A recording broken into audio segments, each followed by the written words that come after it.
इस छठे अध्याय के संदेश उपदेश में हम सब ने इस बात को जाना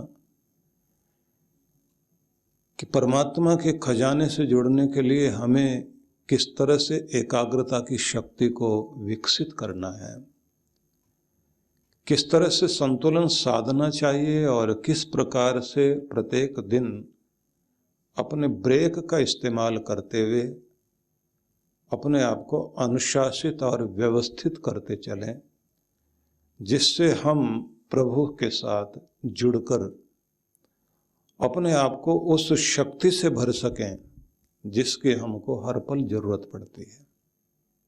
हमें अपने डरों के बीच आत्मविश्वास चाहिए और साहस चाहिए। समस्याओं को सुलझाने के लिए बुद्धिमत्ता चाहिए। दुख सुख के बीच स्थिरता बनाए रखने के लिए संतुलन कैसे साधा जाए, इसका कौशल चाहिए। और छोटी छोटी खुशियों को जोड़कर अपने जीवन को आनंदित कैसे बनाएं, ये सब एक विधि है। इसी को योग कहा गया है। और इस विधि में भगवान श्री कृष्ण ने हमें बैठना सिखाया कि कैसा आसन हम रखें, किस तरह बैठें, किस तरह से हम अपना मन जोड़ें और किस तरह हमारे अंदर वह परमात्मा का प्रेम उतरने लग जाए। इस सब को समझाने के बाद आगे उन्होंने ये भी समझाया कि ये ध्यान रखना कि जब तक तुम व्यवस्थित होकर खाना पीना, रहना सहना, कर्म करना नहीं सीखोगे तो जहां से चले घूम फिर कर वहीं पहुंच जाओगे। तो इसलिए मर्यादा पूर्ण ढंग से भोजन करना आना चाहिए। नहीं तो तुमने ध्यान से जो कुछ पाया, बहुत लोग कमा लेते हैं लेकिन सफल भी हो जाते हैं, सफलता पर टिक नहीं पाते, कमाकर खो बैठते हैं। उसके लिए उन्होंने ये कहा कि इसकी एक विशेष कमी जीवन में झलकती है कि अपने आप को हम मर्यादित नहीं कर पाते, नियमित नहीं कर पाते। अति में जब जीवन चलने लग जाता है, एक अति से दूसरी अति पर हम छलांग लगाने लग जाते हैं। कभी बहुत निराश, कभी बहुत उत्साहित, कभी बहुत डरे हुए, कभी बहुत निर्भय, कभी निश्चिंत बहुत, और कभी ऐसा लगता है कि चिंता ही चिंता।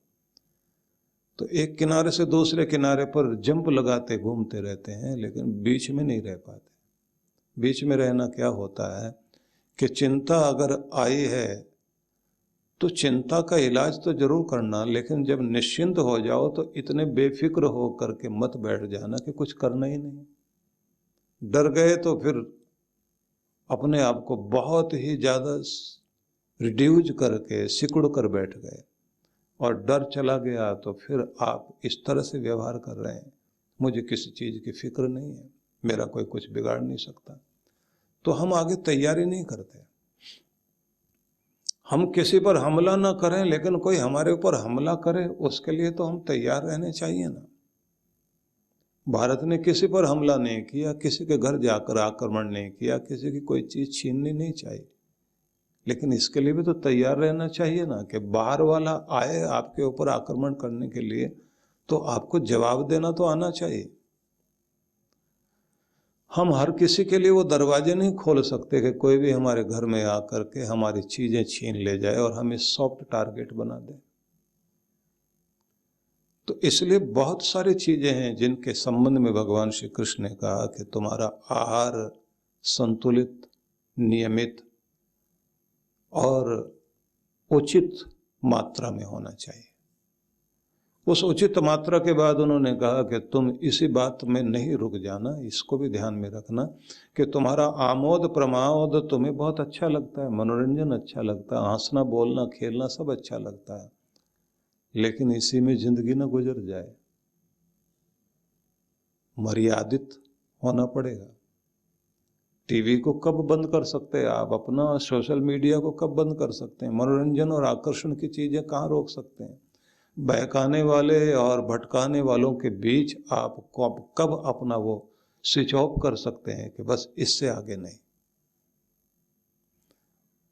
संवाद आपका चलता रहे वहां तक आप ठीक हैं। जैसे वो विवाद में बदलने लग जाता है तो वहां स्विच ऑफ करें, आप अपने आप को रोक लें वहीं से। तो आमोद प्रमोद में भी आपके जीवन में मर्यादा हो, इसीलिए उन्होंने ये समझाया कि पाकर खो देता है आदमी, आगे बढ़ कर के फिर पीछे चला जाता है, ऊपर उठ करके फिर नीचे गिर जाता है, क्योंकि आप मर्यादित नहीं रह पाते। और उन्होंने कहा कर्मों की चेष्टाओं में भी तुम्हारी मर्यादा होनी चाहिए, कि ऐसा नहीं जब कर्म पर लग गए तो रात दिन जाग जाग के आप भागते जा रहे हैं। तो बहुत लोगों ने जीवन में धन कमाने के को इतना महत्व दे दिया कि वो अपनी सेहत को खराब कर बैठे, नींद को खराब कर बैठे। पैसा उनको लगा के पैसा हो जाए तो सब चीजें ठीक हो जाती हैं।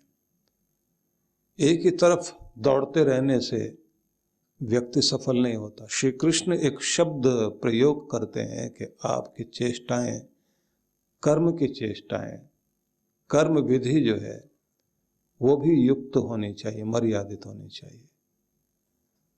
अति का भला न बरसना, अति की भली न धूप, और अति का भला न बोलना, अति की भली न चुप। बहुत चुप भी नहीं, बहुत बोलना भी नहीं। कितने सारे लोग होते हैं आपस में बातचीत करने बैठते हैं, दूसरे को बोलने नहीं देते, उसका नंबर ही नहीं आता, बात काटने लग जाएंगे, सम्मान खो देंगे, विवाद कर बैठेंगे। किसी के साथ आप बातचीत करते करते जब आप उसके पॉइंट काटते काटते उसे हराने की कोशिश करते हैं तो ये बात ध्यान रख लीजिए, भले ही वो हार जाए लेकिन आपका संबंध, आप जीत करके भी अपने संबंध को हार बैठेंगे, आपसे दूर भाग जाएगा आदमी। हर जगह मर्यादा, बोलने में भी, खाने में भी, चलने में भी, कर्म करने में भी, तभी तुम टिक सकोगे, क्योंकि पूरा संसार भगवान ने ऐसा ही बनाया है। इसमें अगर संतुलन है तो संसार ठीक चल रहा है। इसलिए उन्होंने सत्व रज तम तीनों के संतुलन को दे करके कहा है कि इसी से ये साम्य अवस्था ही प्रकृति है, इसी से सृष्टि बनी है। तो कुल मिला के हमने ये समझा कि भगवान श्री कृष्ण ने हमें हमारे आनंद को जीवन में हम कैसे स्थिर रख सकें, उसके सारे रास्ते उन्होंने हमें बताए। अब आज की यात्रा में हम लोग आगे बढ़ते हैं, जहां हम ये 18वां श्लोक गीता का 6ठे अध्याय का, इस पर ध्यान देते हैं। यदा विनियतम चित्तम आत्मन्येवावतिष्ठते निस्पृह सर्वकामेभ्यो युक्त इत्युच्यते तदा। यदा विनियतम, जब विशेष रूप से अनुशासित, चित्तम हमारा चित्त, अवतिष्ठते स्थिर हो जाता है, निष्प्रिय सर्व कामेभ्यो, सब कामनाओं से निष्प्रिय हो जाता है, तब युक्त इति उच्यते तदा। तदा, तब उसे युक्त माना जाएगा, योगी माना जाएगा। मतलब क्या हुआ कि जब योगी साधक योगाभ्यास के द्वारा अपने मानसिक कार्यकलापों को वश में कर लेता है, अध्यात्म स्थिर हो जाता है, समस्त भौतिक इच्छाओं से रहित होकर, भौतिक इच्छाएं उसे विचलित नहीं करती। मतलब ये कि हर एक के चित्त में इच्छाओं की लहरें उठती रहती हैं, और ये लहर जिस चीज की प्रबल हो जाएगी उसके अनुरूप फिर भावना पैदा करती है, इमोशन लाती है। लालच की भावना आई तो लालच वाली इमोशन आपके अंदर, किसी चीज को पाने की इच्छा जागी तो लालच आपके अंदर पैदा हो गया। लालच उत्पन्न हो गया तो फिर आप उसके लिए एक्शन में आ जाएंगे, क्योंकि इमोशन आते ही आपको एक्शन में शरीर अपने आप एक्टिव हो जाएगा, सक्रिय हो जाएगा, और फिर उसके बाद आप ढूंढने लग जाते हैं मेरा लालच कहाँ पूरा होगा, कैसे पूरा होगा, और फिर उसी के अनुसार आपकी दौड़ धूप शुरू हो जाती है। श्री कृष्ण जब समझा रहे हैं तो इस बात को कहते हैं कि चित्त तुम्हारा जब शांत हो जाए, हमारा जो ये मन मस्तिष्क है, चित्त जिसे कहते हैं, जहाँ स्मृति भी है हमारी, जहाँ पर हमारी आदतें अंकित हैं, जहाँ हमारे सारे संस्कार हैं, इसकी शक्ति अवचेतन की या सबकॉन्शियस की, इसे माना जाता है कि 90% ताकत इसी की है।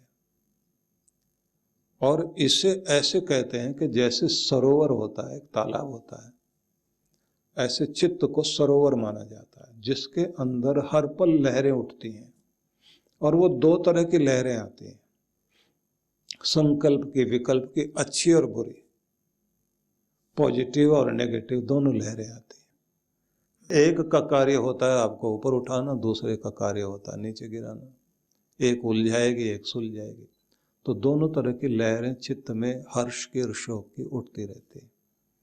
तो ज़्यादा सैद्धांतिक चर्चा न करके सार यहाँ तक समझें आप लोग कि जब कोई ध्यानी ध्यान में बैठता है तो अपने चित्त को शांत कर लेता है। तालाब की लहरें शांत हो गई और शांत होते ही मन मस्तिष्क शांत, विचार शांत, मस्तिष्क के अंदर उठती हुई तरंगों की गति धीमी, अल्फा वेव से शुरू किया, डेल्टा तक आप पहुंच गए। तो वहां जब आप शांत स्थिर हो गए तो वो स्थिति होती है कि जब तालाब पूरी तरह से शांत होता है, लहरों से रहित होता है, तो फिर तालाब दर्पण बन जाता है। और उस दर्पण में जो दिखाई देता है, जैसे तालाब में आपको आकाश दिखाई देगा, चांद दिखाई देगा, सामने खड़े हुए पेड़ दिखाई देंगे, ऐसे आपको अपना आपा दिखाई देता है। तब आप अपने आप को पा लेते हैं कि ये मैं हूं। अब तक आपको जो समझ में आ रहा था कि मैं क्रोधी हूं, जल्दबाज हूं, कुछ भी जो आप सोच सकते हैं अपने बारे में, मैं जिद कर लेता हूं, मैं क्रोध कर लेता हूं, मैं लालच कर लेता हूं, मैं जल्दबाज आदमी हूं, मैं निर्णय नहीं ले पाता हूं, मैं बहुत सारी बातें आप अपने बारे में कहेंगे। और जैसे ही आपका चित्त शांत होगा तब आपको क्या समझ में आएगा कि ये मैं नहीं हूं, ये तो संसर्ग का प्रभाव है। मैं कैसा हूं? निर्णय लेने वाला, शांत स्थिर चित्त, सदा मुस्कुराने वाला, सबका भला चाहने वाला, मैं बहुत प्रेम वाला इंसान हूं। परमात्मा ने मुझे इसी रूप में गढ़ा है, मुझे अपने रूप को पा लेना, अपने स्वरूप को पा लेना, और इस मैल को हटा देना है जो मेरे आसपास आ गई है, इसे मुझे धोना है। तब आप अपने स्वरूप को प्राप्त कर लेते हैं। तो ये बात ध्यान रख लीजिए कि जब कोई व्यक्ति योग अभ्यास से शांत होता है, शुद्ध हो जाता है, संयत हो जाता है, चित्त में शांति और आनंद की लहरें उभरने लग जाती हैं, तो ये समझ लीजिए कि उसका योग सिद्ध हो गया। और ऐसा व्यक्ति फिर परमात्मा के उस परम खजाने को अपने भीतर अनुभव करने लगता है। वो चीज जिसे आप और किसी तरीके से नहीं ला सकते थे, ताकत से नहीं जीत पाए, तीर्थों में दौड़कर नहीं प्राप्त कर पाए, मंदिरों में खोज करके नहीं प्राप्त कर पाए, दान पुण्य करने के बाद भी जो चीज़ नहीं मिली, क्योंकि दान पुण्य करने से आपके पुण्य बढ़ गए, सुख बढ़ गया आपका, सौभाग्य बन गया आपका, लेकिन भगवान को पाना और उसके खजाने से जुड़ना उससे नहीं होगा। वो जो आपने पुण्य कमा लिए हैं वो आपकी ज़िंदगी में इस तरह की चीज़ है जैसे बैंक में आपने डिपॉजिट कर लिया और वो धीरे धीरे जो है ब्याज के साथ बढ़ता चला जाएगा और उसको आप खर्च कर सकते हैं, लेकिन एक न एक दिन खर्च करके ख़त्म तो होगा। पर जब आप भगवान से जुड़ गए तब स्थिति कुछ और हो गई। तब परमात्मा का आनंद और उसकी शक्ति और उसकी समृद्धि वो फिर आपको मिलने लग गए। फिर जहां आप बैठ गए वहां स्वर्ग अपने आप बनता है, वातावरण बदलने लग जाता है। तो उसके लिए नियम क्या है? प्रत्येक व्यक्ति सबसे पहले तो कहते हैं कि योगाभ्यास इसलिए किया जाए कि गलत आदतों को काटा जाए। योगाभ्यास इसलिए किया जाए कि आत्मशुद्धि हो सके। योगाभ्यास इसलिए किया जाए कि आपके अंदर का जो फालतूपन है वो हट जाए और आपका जो विशुद्ध रूप है वो सुरक्षित हो जाए। जिसको शिल्पी लोग ये कहते हैं कि पत्थर में मूर्ति तो पहले से ही थी, हमने तो छैनी हथौड़ा लेकर उसके अंदर का जो फालतू पत्थर था बस उसको हटा दिया और इसके अंदर से देवता की मूर्ति प्रकट हो गई।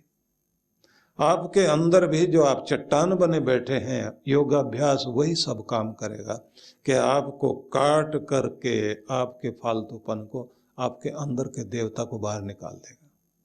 सद्गुरु श्री सुधांशु जी महाराज द्वारा मानव सेवा को समर्पित संस्था विश्व जागृति मिशन वर्ष 1991 से धर्म, समाज एवं मानवता की सेवा में संलग्न है। यह संस्था 90 मंडलों, सेवा केंद्रों के माध्यम से न केवल भारत अपितु देश के बाहर अनेक देशों में सेवा के कार्य कर रही है। दिल्ली में करुणा सिंधु धर्मार्थ अस्पताल एवं फरीदाबाद के आरोग्य धाम अस्पताल में लाखों जरूरतमंद रोगियों का उपचार व ऑपरेशन किया गया है। अनाथ गरीब बच्चों के लिए सूरत में अनाथाश्रम, दिल्ली एवं कानपुर में गुरुकुल, फरीदाबाद में ज्ञानदीप विद्यालय, झारखंड के रुक्का खूंटी गांव में आदिवासी बच्चों के लिए 2 पब्लिक स्कूल समेत दिल्ली में उपदेशक महाविद्यालय भी बनाया गया है। इन शैक्षणिक संस्थाओं में लगभग 2500 बच्चों को शिक्षित व संस्कारित किया जाता है। दिल्ली के आनंदधाम आश्रम में जहां वृद्धाश्रम एवं वानप्रस्थ संचालित हैं, वहीं आश्रम की कामधेनु गौशाला में 125 गौओं की सेवा की जाती है। कामधेनु गौशाला की तरह ही देश के प्रमुख नगरों में 7 अन्य गौशालाएं भी संचालित हैं। साथ ही पूजा पाठ, यज्ञ अनुष्ठान से लोगों में धार्मिक भावना जागृत की जाती है। गरीब जरूरतमंद महिलाओं को सक्षम बनाने के लिए जहां कई तरह के प्रशिक्षण दिए जाते हैं, वहीं गरीब कन्याओं के विवाह में सहयोग भी किया जाता है। प्राकृतिक आपदा जैसे कि बाढ़, भूकंप, तूफान आदि में जहां मिशन द्वारा प्रधानमंत्री राहत कोष में सहयोग किया जाता है, मानव सेवा को ईश्वर भक्ति मानते हुए सेवा परमो धर्म के भाव से विश्व जागृति मिशन के सेवा कार्य निरंतर जारी हैं। आइए मिशन के सेवा पथ पर बढ़ते कदमों में कदम से कदम मिलाकर चलें और मानवता की सेवा में दान सहयोग कर पुण्य के भागीदार बनें।